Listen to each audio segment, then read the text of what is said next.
Welcome, everybody. Welcome on all the social media sites today. I know y'all used to me coming out here being over so jolly, over so excited. I want to first give thanks to God for life, health, and strength. A lot of people was deprived of it today, but today I say thank you.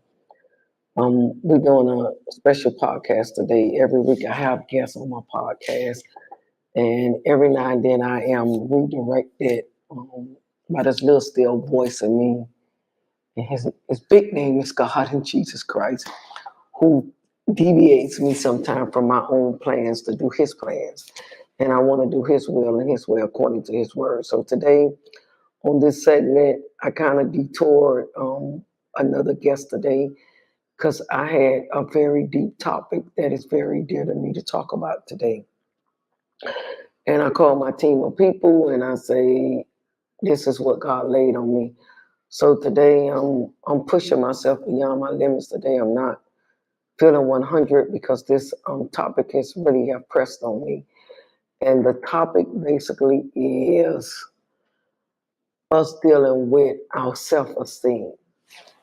And self-esteem is very big. It starts from toddler to being a little 7 or 8-year-old child, the teenagehood to adulthood, and it really extends back out throughout our life. And today, I've been dealing with that all today, self-esteem. And the reason why it's so hard feeling me and I get emotional about it is because I dealt with it basically most of my life with self-esteem, questioning myself, wondering if I was worthy enough, wondering if I was pretty enough, wondering if I can do it, wondering if my existence was even necessary here on earth. And I wanted to speak about that because a lot of times as we go through life, a lot of people, we don't talk about that. And I'm going to talk about it from both perspectives, and I'm going to give y'all the raw deals about self-esteem. As I was coming up, I just wasn't what I thought that my life should have been. Pretty young girl, girly, doing all that good stuff. But my life didn't turn out that way. I was more on the tomboy side, and I was basically people with self-esteem problems. It could start very young. You try to fit in. You try to make people think more of you than what you ought to be. You try to buy friends. You try to just get in any way you could fit in.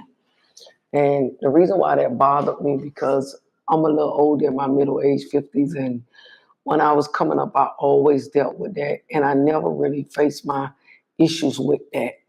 And I think today a lot of people deal with that. I think women more especially deal with it is because they carry it over into adulthood and they find men or relationships to kind of cope that deficiency of self-esteem, and which relationships and trying to fit in really self-destruct you. And a lot of people don't know that. And so with having self-esteem issues, you learn to accept some of the things that you is not normal. You tend to look at yourself and think everybody is prettier than you. You either was told, because you know, as was parents, a lot of the parents, they don't know they tongue hold power when they tell their kids they not gonna be nothing and you ain't shit because your daddy ain't this or your mama ain't this. And we kind of, our parents, a lot of times could put that self-esteem into us where we think we unworthy. And then on other cases, it's basically what's inside of you. That's why you feel like you got low self-esteem. So I want to speak a whole lot about that. And speaking about self-esteem, when I was coming up as a teenager, my self-esteem was garbage. I know a lot of y'all look at me today, the millionaire woman owning all these material things that y'all just don't know that they can't buy you self-esteem. But of course, a lot of y'all may not see that in me because of the woman that I am today. But I had a long struggling road ahead of me. And basically my self-esteem was so low that in my teenage years, I kind of like took it out with frustrating, with fighting, acting out. And a lot of times these children, when they act out in school, a lot of times their peers or the professional people really don't know that a lot of them dealing with self-esteem, even like the young girls that get pregnant at a young age because they want to feel a sense of love because they didn't either receive that at home or back then nobody really sat down and told them that you're loved and you're pretty and you don't have to sleep with nobody or have sex with nobody to prove that you got, your love because you already love when you got birthed into the world. But we suffer from that. So when I was coming up, I looked at for a lot of friends. I had a bad friend habit of looking at friends and wanting to fit in. And I didn't feel as pretty as my twin sister. I didn't feel as outgoing as my sisters. I didn't feel like I fit in that group. And I really didn't understand it because we all came from the same household and all of us got the same treatment. So I don't know why I was different, but my sisters always told me I was different. So I guess that kind of steamed around in me. And then as I grew older, when I was younger, I had like a lazy eye. So I think my outer appearance made me get self-esteem too, because a lot of times we look at ourselves and we find little deficiencies and we don't feel good about ourselves. So as I grew up in my young adulthood. And a lot of times I tell people that I've been married 40 years, but I married the first man that really told me that he loved me.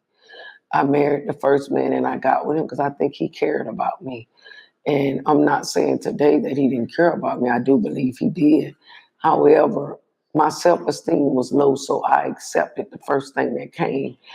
And our self-esteem usually take us in good directions or it alter us in certain directions. And my direction, it helped me and then it hindered me. And the reason why I say it helped me because I did land with a man that really loved me, but I didn't accept me for me. I accepted what other people told me, and I felt like I needed friends. I needed everything else to make me complete. And honestly, I really didn't need that, but that's what I thought I needed. And I was struggling with self-esteem issues. And then when I got in my young adulthood, motherhood and everything, my self-esteem was still garbage. And the reason why I tell you that my self-esteem was like that, anytime in life that you accept anything less from the best for yourself, you got self-esteem issues. And a lot of times we don't want to admit that.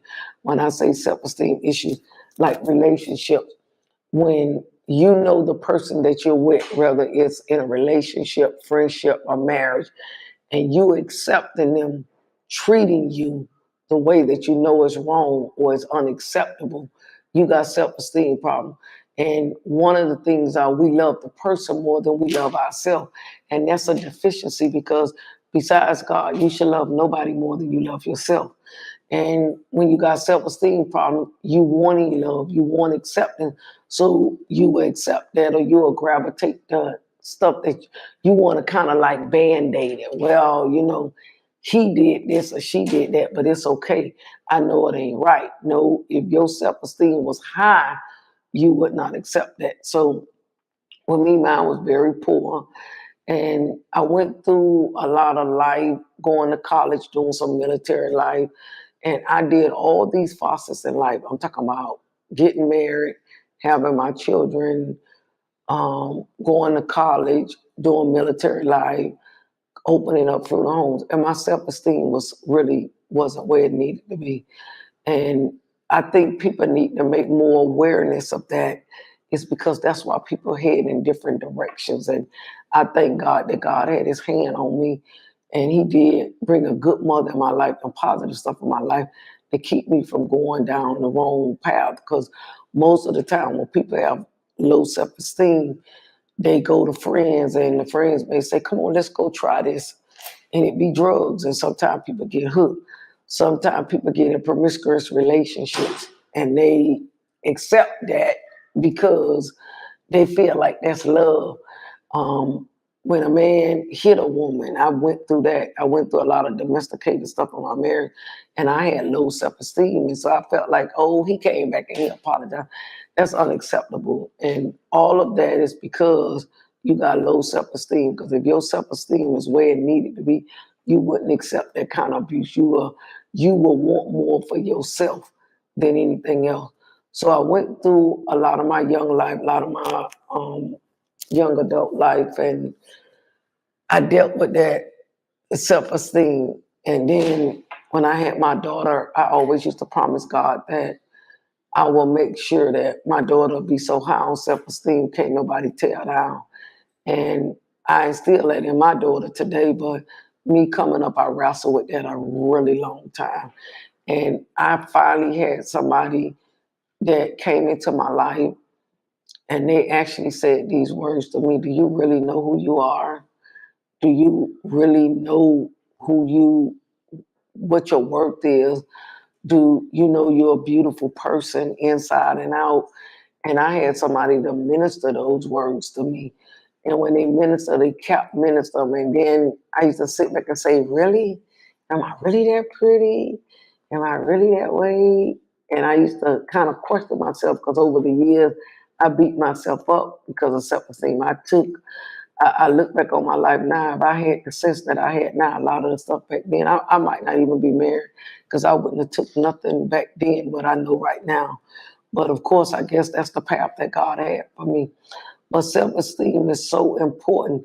It can make you have a very joyful life, and it can really make you have a very drag life. It can really tear you down. That's why a lot of people, if you notice today, with the suicide rate and um, people killing each other over love. If I can't have you, nobody else will. They killing for no apparent reason, and all of it is in the name of love. And love don't make you love somebody so much you'll take their life, but all of that is self-esteem. Because if somebody don't want to be with you, trust me, you will recover from it. The Bible tells you plainly, weeping endure for a night, joy cometh in the morning. And that's a true saying on every spectrum, whether it's death, divorce, relationship-wise, no matter what happened, joy gonna come again. It may take some of us longer than others to smile again, but it will.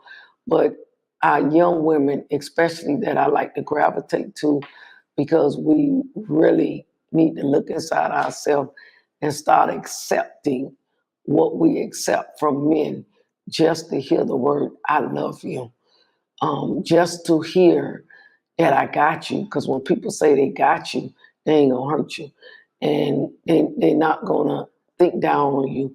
And for some of the women that had babies young and they struggling and they got a couple of kids and don't think that they body and shape is where it used to be, all that play a role with your self-esteem.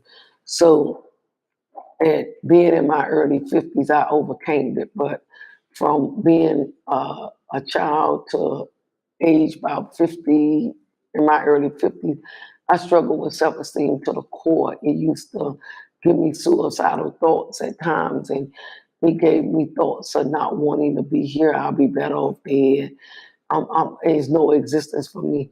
So I would like for all of these people that's under the sound of my voice, if you're dealing with some self-esteem, or you know somebody that's dealing with that, reach out to them and let them feel like they loved and they wanted. Because a lot of times when people have self-esteem problems, they run to drug, alcohol, and sex, because that makes you feel better.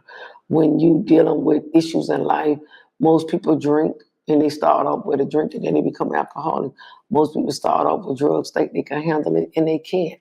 And then people go out and have sex and they be promiscuous and they got all these baby daddies. And all that stem back to their self-esteem about themselves.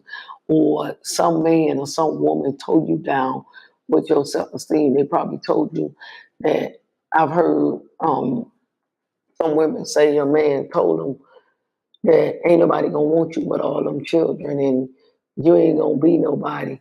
And then I always tell young women that I mentor.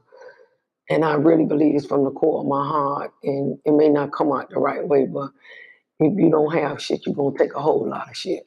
And I really believe at the core. And the reason why I dissect that to say that, because when you have something in life that motivates you and keep you driven and you feel like you prospering from it, you ain't going to really take nothing off of nobody. But when you have to depend on somebody for the material things of life, like roof over your head, to pay your bills and this and that, there ain't number two things you're going to do. You're going to lay on your back because you're going to take a whole lot of mess. And I just want to speak positive to the younger women. We are worth so much more than that. I thank God that I instill that in my daughter like a screwdriver about her self-esteem. Sometimes I think her self-esteem is too high, but I envy the fact that she have it so deep when I didn't have it. So I grew up as a young woman and I went to college, got pieces of paper. Degrees do not make you get self-esteem. Trust me.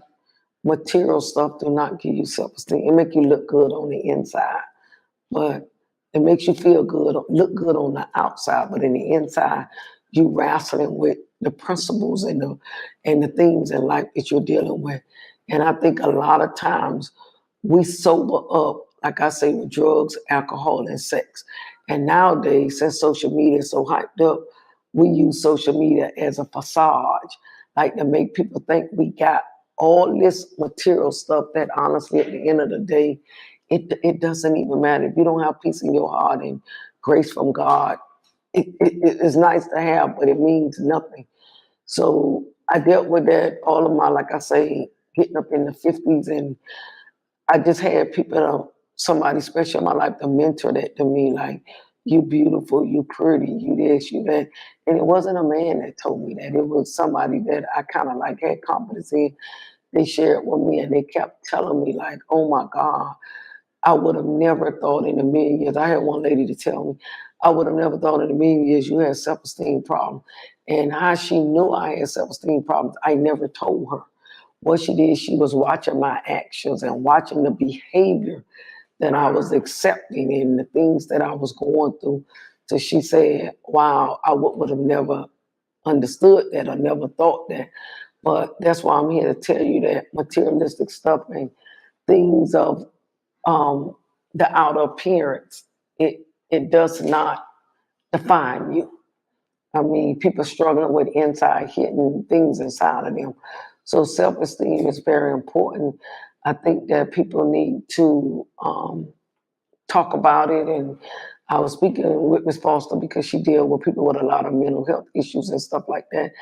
And if the truth be told, I think out of from 1 to 10, 8 women have dealt with self-esteem issues, and they probably had nervous breakdowns in marriage and relationships and stuff like that. And that all started with us. But if you really want to take the structure way back, it didn't start when we got into relationships. It started as we grew up. How was we mentored? How was we dealt with? How was we spoke to? How did our parents interact? And I believe in the old saying, our parents gave us what they had. So that was molded in us. But then when we became adults, we carry that over with us. And if you don't deal with nothing, you're going to just keep carrying it. You're going to keep carrying it and you're going to keep smothering it until you actually really deal with what you need to deal with. So self-esteem is very, very important. And I want to tell y'all as a successor, 57 years old, make millions of dollars, and how all the things that people dreamed of, I suffered and I dealt with self-esteem issues. You look at the outer me, that does not mean anything. I dealt with that and struggled with that a long time. And with much prayer and fasting and meditating, I asked God to show me my worth to myself, not to the people, but let me love me. And the greatest gift that you could give yourself is to love you more than anybody. Because once you start loving you, you really wouldn't accept no bad behavior from nobody else. You would even correct people how they speak to you. You would correct people how they address you. You wouldn't let a man, because you love him, talk to you any kind of way, or a woman that loves you, that let them talk to you like that because you love them and because I need them.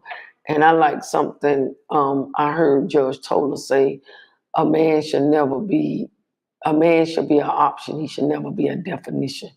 And I totally agree with that. An option is some things we could come across. A definition is just period. And I think as women, a lot of time in relationships, we tore down from with our self-esteem. A lot of us women that's grown up to be beautiful women, we deal with that. And if you ask the women, the first thing they'll say, a man tore their self-esteem down or what they deal with. So I'm here today. I'm very, all day today, I was wrestling and dealing with that and asking God to show me the way that I can reach the people and talk about self-esteem, because we get all made up. We get up in the morning, we do our hair, we put on a little makeup, we get dressed out clean, and boy, we toe up in the inside. And this is every day, and we don't deal with it. And it don't necessarily have to be our husband or our boyfriend or our fiance or whatever. We could just be tore up because we dealing with something that as a teenager we never dealt with, and we kept smothering it. And we go to church and we have this facade like we okay, but then outside of all of that we're hurting. So I just want to put something out there to all of y'all on all the social media sites. Admit it to yourself that you have an issue with self-esteem. If you know a teenage person that's going through that, you could kind of know if you talk to them. These teenagers, we need to talk to them, especially the women that's kind of selling themselves for $5. And the reason I say selling yourself for $5, and I just got to be so blunt and real, they end up having sex with these niggas that ain't doing a damn thing for them. Your body is the temple, and you got jewels that's like priceless, and you'll be surprised what you worth, and you give away these jewels for free, and these men treat your jewels like they ain't shit, because that's how you allow them to treat your jewels. As we have to raise our standards, and when you raise your standards, you'll get better things, and we don't do that. So self-esteem is a very good issue. And when I wrote my book, Faith Through It All, sometimes I was told to go back and read my book, Faith Through It All. And sometimes when I go back and read this book, I cry, because in the first chapter of this book, I talk about my self-esteem and how my self-esteem was affected. And my siblings ain't know no better. They laughed and joked, but they really didn't know no better. And one of the quotes I had in my book was, it's not what you are that is holding you back. It's what you think you are not that's holding you back. Another one of the points, nobody can go back and start a new beginning, but anyone can start today and make a new ending, which means I can't go back and change. Nothing happened in my life. What I got to do is ask God to help me to forgive me, because I was on social media one day, and one of my sisters in the Lord, she said, she had on Facebook, she said, you ever look back at your life and thought about some of the stuff you did that you took and you could slap yourself? It was so profound to me when I saw it. I didn't just text her, I called her back, and I was like, girl, that was talking right at me. And I guess my greatest hurt is that I let somebody devalue me when my value was so much more than that. And what we do with low self-esteem, we let people devalue us and make us think we're nothing and think we're not going to be anything. And as I done got older, I prayed, and my walk with the Lord made me pray and ask God, like, help me to love me, because I can't love you if I can't love myself. Even if I wasn't taught that, because when we was coming up, a lot of us didn't have the roadmap to self-esteem. Matter of fact, when I was coming up, you didn't even talk about that. But now today, you can see with social media and everything was going around, a lot of these issues with killing each other and love, and somebody want to hurt you and you don't want to be, all that still back to self-esteem. You ain't got no self-love for yourself. You figure like this person is the reason why you happy or you feel good about yourself. And be honest, that's not the truth. That's what we told ourselves. Like, I need this person. If they not with me, I don't want to be with nobody else. I want to kill myself. I don't want to be bothered no more. And you know what? I went through some of those roles, not completely all of that, but I went through some of those self-esteem roles. And to be honest with you, that is that's like far from the truth. And a lot of us let people devalue us, and that's where our self-esteem become low. We have to value ourselves when we do nothing else, and don't let nobody defines you or devalue you. You have to, by all means, think more of yourself, and it comes with just finding you and the peace that you got inside of you. And that's why a lot of the people going through mental health crisis, that starts with your self-esteem. That starts with you ain't loving yourself. That starts with a bad breakup in a relationship. And then some of it come from, you know, our parents. Somebody died on us and we feel unworthy. We feel like we can't go on because they died, and we can't move forward. And all that is so far from the truth. So we have to pray and ask God to let us see it. So when I got in my early 50s to make my story come to you all, is that I found my self-worth, I found my self-value. And I watch a lot of people now in the last week or two. A lot of people will live their life and they will hate on you and they don't even know where you come from.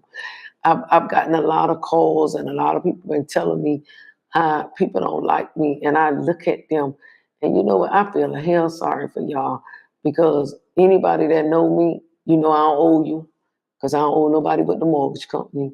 I ain't never did you nothing because of my self-esteem. It kept me from people. So I mean, how can you hate a person or dislike the success on a person's life and you don't even know their inner struggles? It's something not wrong with that person. Not only wrong with me, but it's something wrong with you too. Because how can I define you or make comments or make statements and I don't even know? And for all these years, you don't even know what I was dealing with. And you was hating the outer man of me. You never knew the inner man of me. And for years, I've been praying, asking God to help me with that. So my prayers, Lord, if I have to lose everything to gain my peace and self-esteem, I'd rather lose everything and have that than to don't have that and don't have no self-esteem, because you don't think much of yourself. And that is a daily struggle. Self-esteem is like an alcohol. It's like a drug. It's like a bean. It will define you. It will control you. It will take your mind and your being if you don't get a hold of it. And it starts very young. So my advice as I sit here today, that was very hard on me. I'm a little dragged right now, but I'm dragged on it because what I'm telling you, I lived it. I lived it for a long time. And I sat today and I cried because I say, I really didn't understand why I accepted what I accepted. And a lot of people say, oh, that's the path that God had for you. God ain't had that path for you to accept those kind of things. We try to blame God or justify our being and say, oh, that's what God had for me. God had your life rich and more abundantly. He didn't give you the life to accept that and to feel like you can't make it because somebody left you. If somebody don't want to be with you, or you was born with deficiencies, God didn't give you that. When God gave you breath, He gave you life, and He died and sent His Son on the cross to die for all of us, so we can have life, and that was the greatest love of all. So how can you accept anything else from any man here on this earth? So right now we're gonna take some questions. I really want y'all to get with some mentorship women, and my director over this podcast, she has a mental health group. It's not a bad thing to say you got problems. It's a bad thing to live life and don't ever admit you got a problem, but you could go get some help because it's too much help around now. I went to therapy. I dealt with self-esteem issues. What made me overcome it was prayer. And I had positive people in my circle. And we all need to deal with that, with having positive people and being able to admit, I did have this. You heard I say that I did. I don't suffer with it now. So when you see all my car, my house, and all these nice things that God has blessed me, they don't define me. I just thank God that I came out of up under the shell and was be able to, and I hope my story could help somebody on their self-esteem, because self-esteem can break you down to nothing. So what questions we got today?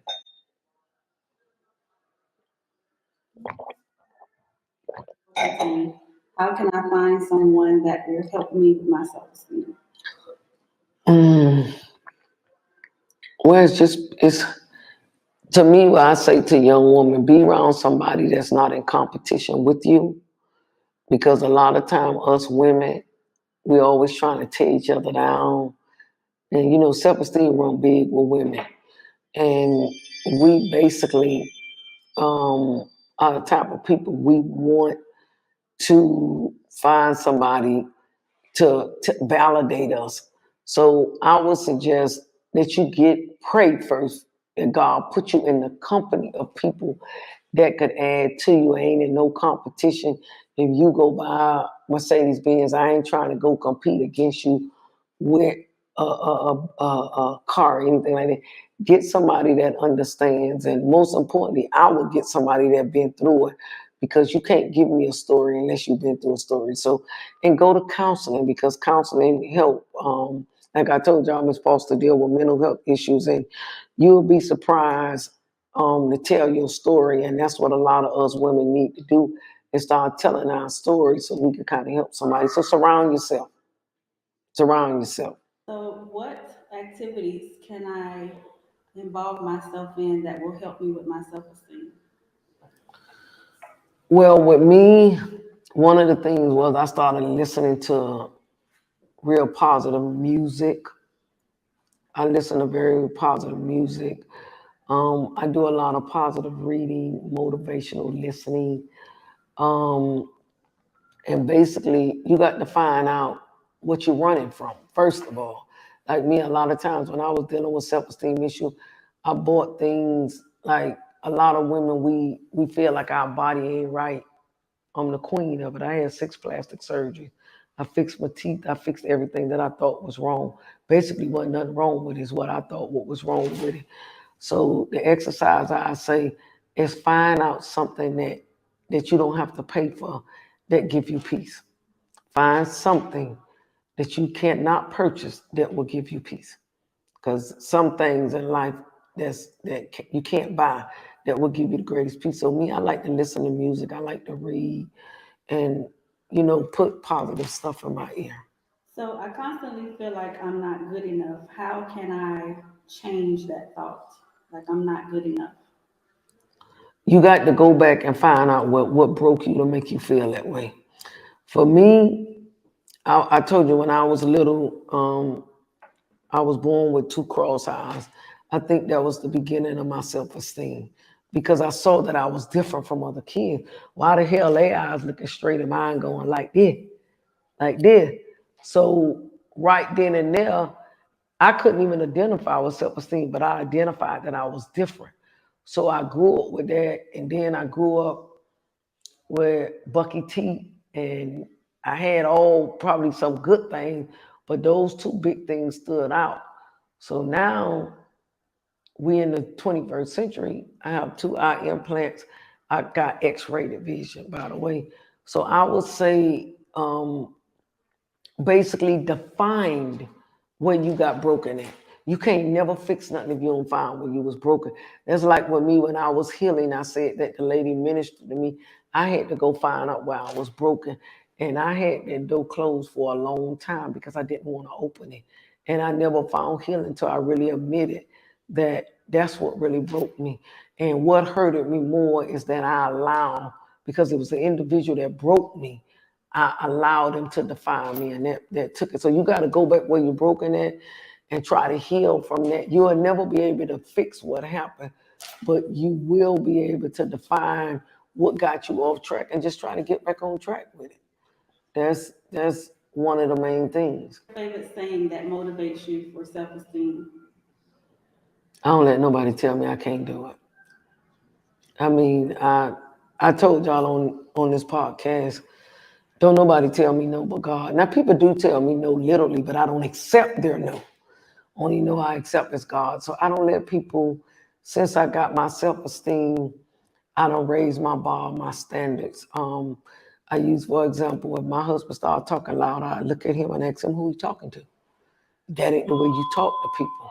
Even if you want to get your point across, that ain't the way you talk to people.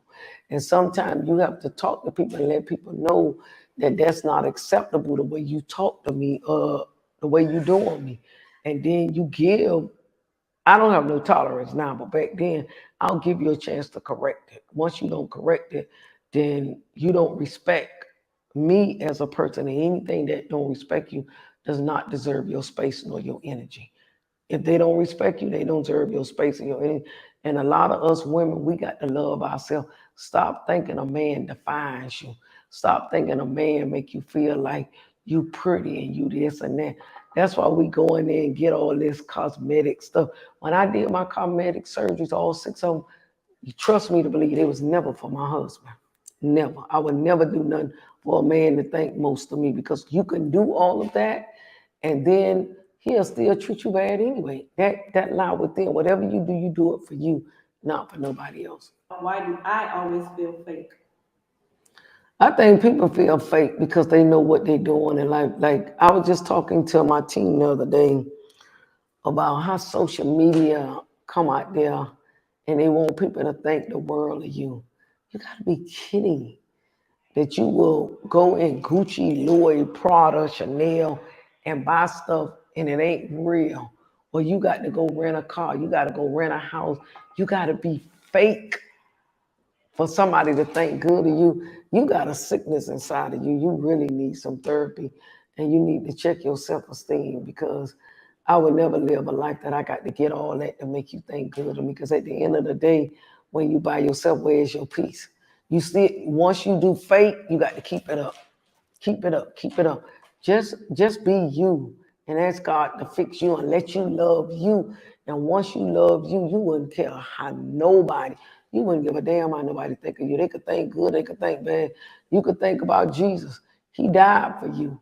And look, they thought he wasn't the son of God. So no matter what you do, people gonna have something to say. But fake, I despise people to try to be something they are. I really despise that, because you don't have to be. Just be you. If people gonna love you, they're gonna love you for you. Do I verbally degrade myself whenever something goes wrong? Because you feel like you the reason. It's just like in a relationship. If a man hits you or y'all start arguing, you say, I'm the reason for he hitting me. And that ain't the reason. That problem lie with him. But that's the reverse psychology. And there's your low self-esteem making you accept it. I've been through domestic violence for a long time in my marriage. And I never understood it. And I used to blame myself. And then I used to ask myself, what the hell am I doing wrong? And I wasn't doing anything wrong. It was the person that inflicted the harm upon you that had the problem. And because they never dealt with their problem, they inflicted upon you, and you accepted it because your self-esteem was low. And so the thing about it is, it don't be your problem, it's somebody else's problem, but you making it your problem when you accept that type of behavior. I don't see anything in myself, but others do. I am scared that they will see the real me, and I don't know who to be anymore. What should I do? You gotta love yourself. I mean, just like what you just said, I don't think I'm loved. You know, if people know the real me, it's like I'm making this podcast and I say, I'm telling the world right now, I had self-esteem problems till I was 51, 52 years old. And what y'all gonna think of me? Is y'all still gonna look up to me, or y'all still think I'm the best thing since sliced bread? Or you know what our problem is? Worrying about what people think of us. Our first step is to loving us first. I always go back to that. You got to ask God to help you love you. And a lot of us, we suffer from that. I suffer for it from years. And that's the main key. We accept what other people define us as. And we have to not accept how people define us. We have to not accept that. Because who is to say, and I use me and Miss Foster, who is to say the way you define me is really who I am? You don't have the right to define me that way. You didn't make me. You don't have the right to define me. But because you may hold a lot of weight in my life, some people that's weak and low self-esteem, they may accept what you defined about them.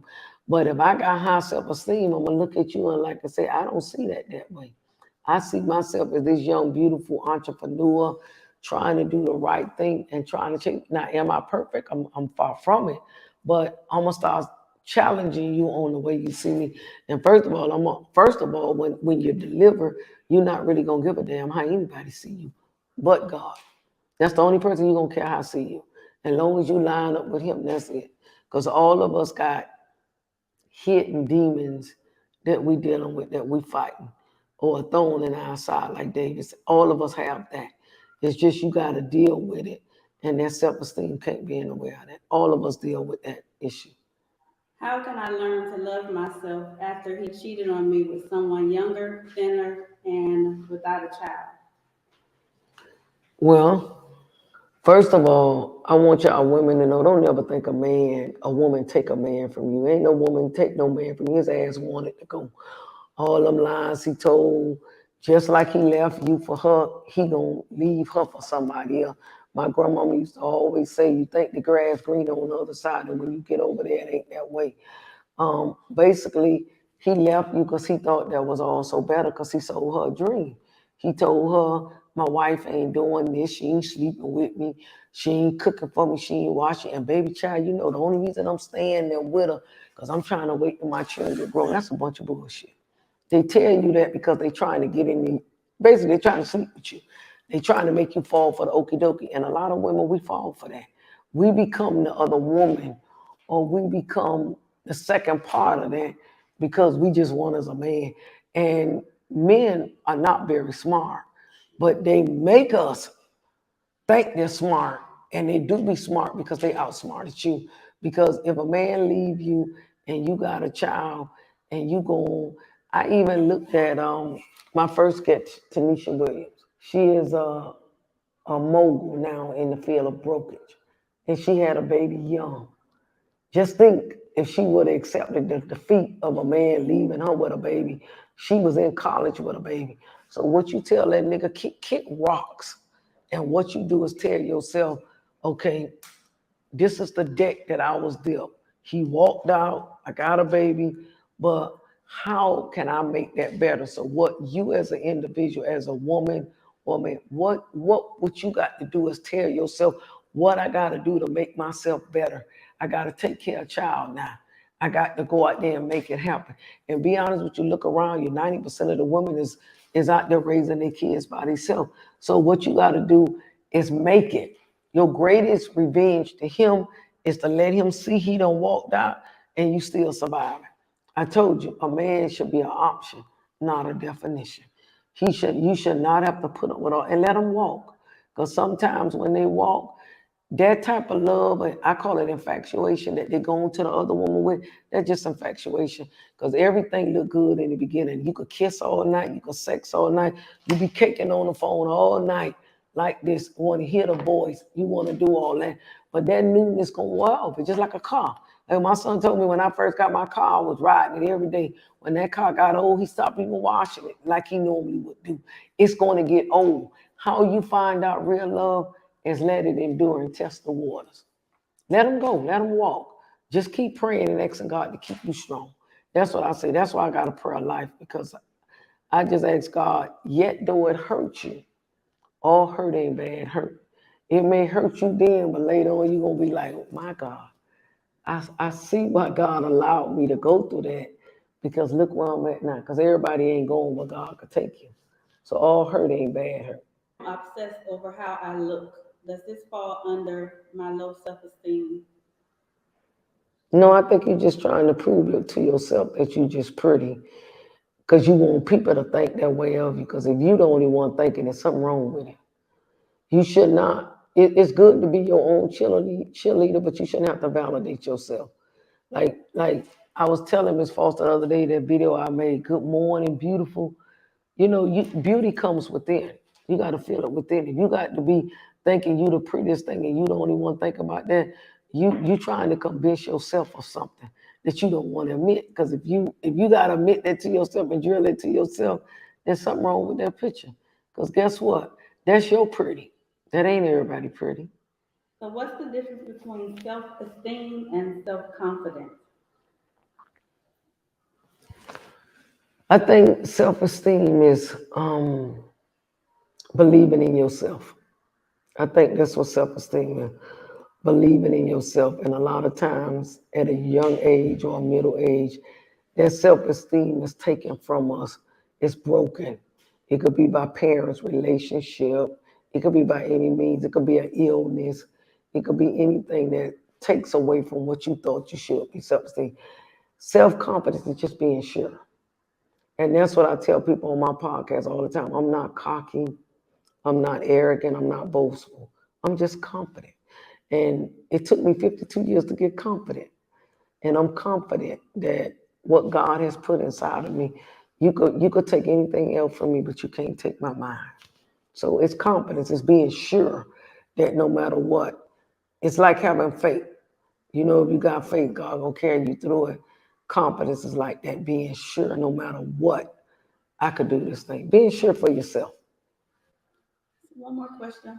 What do I do if my mother and my father, I feel like they did not love me and that hurt my confidence? Well, that's most people coming up. That's kind of like my life. If you really want to be truthful, my dad was there, but he didn't act like a dad. What he loved me. He I wouldn't say he didn't love me. He didn't act like it. And to me, love is an action word. My mama, I knew she loved me because she kept food on the table and all that, but she never verbally dispensed it out of her mouth till I was 40. So it's an old saying in the Bible, when your mama and daddy forsake you, God is still there.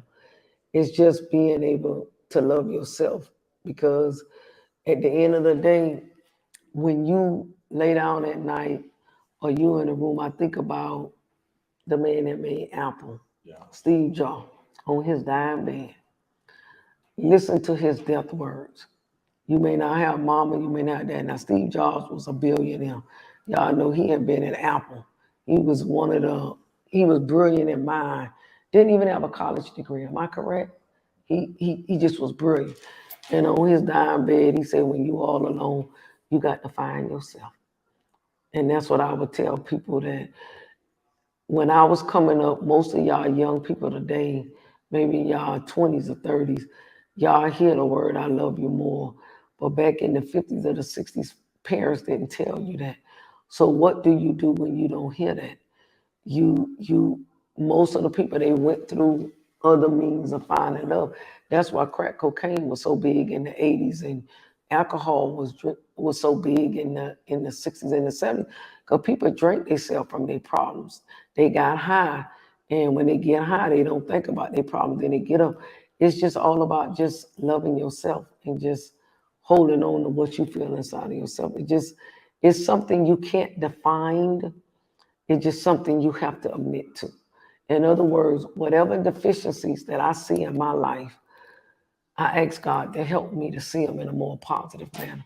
Like, my self-esteem was a problem, and the reason why it was a problem, because I was accepting bad behavior from people, and now that I got my self-esteem, I don't accept that no more.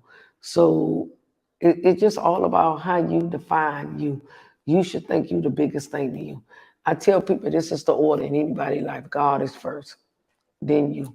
Everybody else come in line. Nobody should come before what you feel and what you love. Should nobody love you better than you love yourself? That's why so many people are killing other people. Oh, I love you so much, I'm gonna kill you because if I die, you go. That's not love. That's like a little bit of stupidity, low self-esteem. And self-esteem is something we don't deal with. That and mental health issues. And the reason why we don't deal with it is because people don't want to talk about it. People don't want to talk that I had low self-esteem. People don't want to talk about I got suicidal thoughts and I think I don't want to be here. I think I ain't good enough. Why? Because we feel like that's an embarrassment, when talking about it could help you more than anything. So I think confidence is just being sure.